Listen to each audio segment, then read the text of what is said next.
Hey y'all, my name's Matt. I play guitar in a band called No This Is Patrick, and today I want to talk with you about some great music.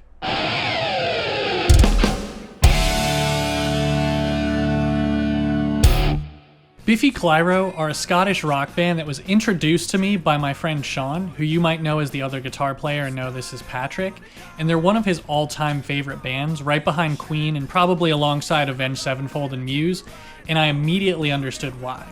And they're also one of those bands that could sell out an arena like Wembley at home in the UK, but here in the US, we saw them in a kind of medium-sized club venue.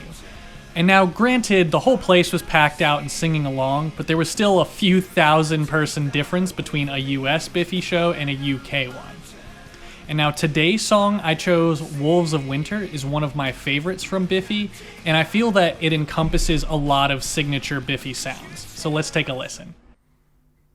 You might need headphones to hear some of this stuff, but it's just some fun intro effects and things. I feel like this album, they experimented a little more with fun production techniques like this. The feedback, now this super affected vocal, using a melody that's going to come later in the song.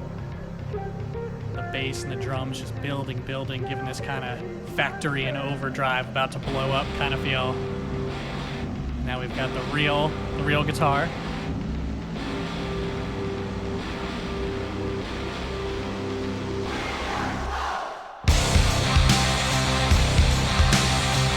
Then into a classic, powerful but relatively simple but really satisfying Biffy-style riff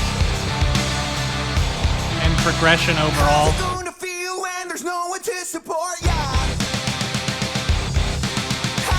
I feel like Simon has a really recognizable voice.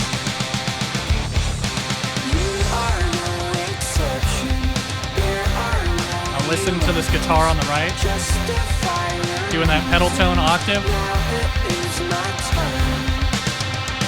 You hear how it swelled from the right side and then spread out and moved to the background for this texture, while the regular rhythm guitar and bass keep going.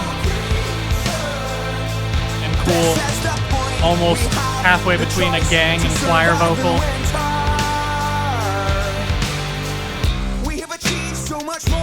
And this kind of almost quirky, bouncy part. Very dry and upfront. That classic strat tone that Simon has. We are the wolves of winter. Cool having kind of an almost stripped down version of the chorus as the first one.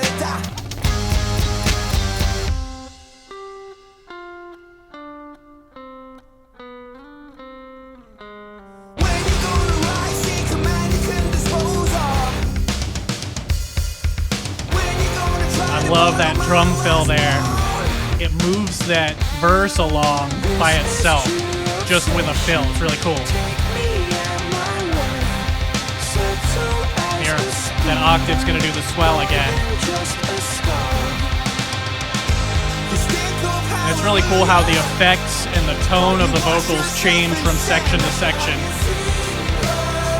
Whether it be different layers or different reverbs. Along with the fact that Biffy has their own great spin on the classic Nirvana, Pixies-style loud, quiet, loud dynamic,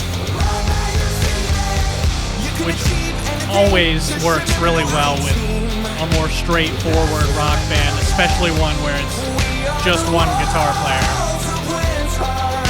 and when that guitar player is the singer. Although Biffy does have a great sideman that they always have live now. Really fills out that sound so they can do epic sounding stuff like this. That buzz on the solo makes it almost sound like a synth at parts.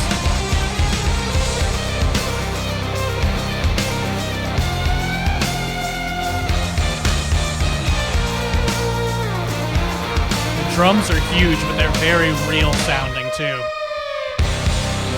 Not that they wouldn't be real, but they're not overly processed. They feel very live. And then here's that main riff in the last chorus here. Cool way to combine it to finish it out.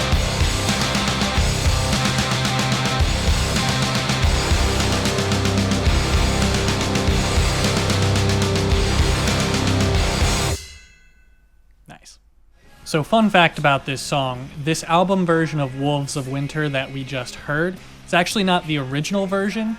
It's slightly changed from the first one that was released that had a line that sounded like this. This is the point, we have the choice to be happy together.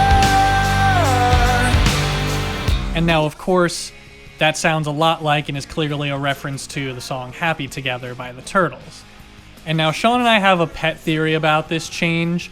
We went to school together, and one of the professors there was a member of the Turtles. And I didn't have any classes with him, but I had heard that it was thought that he was a little maybe litigious or focused on the money side of things sometimes. So we think that maybe Biffy was forced to change it, or at least thought it was best if they did.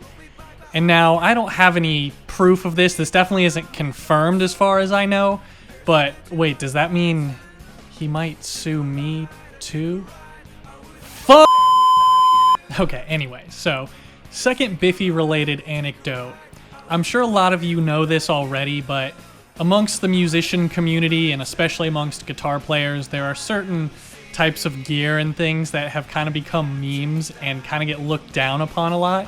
And one of those, perhaps the greatest of those, is the Boss Metal Zone distortion pedal.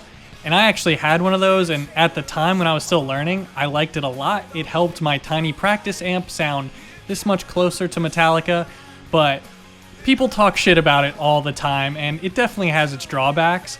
But Simon, the guitar player and frontman of Biffy, he uses one and has used one in his rig since the beginning.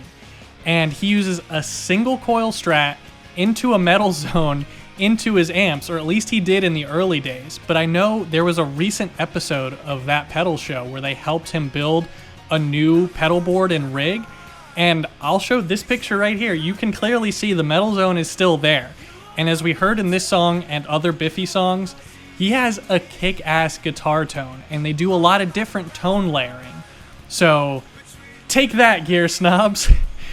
Anyway, I hope you guys enjoyed this song and will enjoy more of Biffy Clyro following the links down below. Leave me a comment if you're already a fan and have a favorite Biffy song.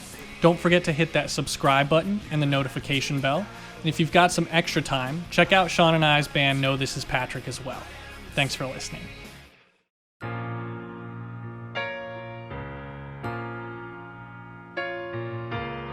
I took a bite out of a mountain range. Thought my teeth would break the mountain dead. Let's go, I wanna go all the way to the horizon.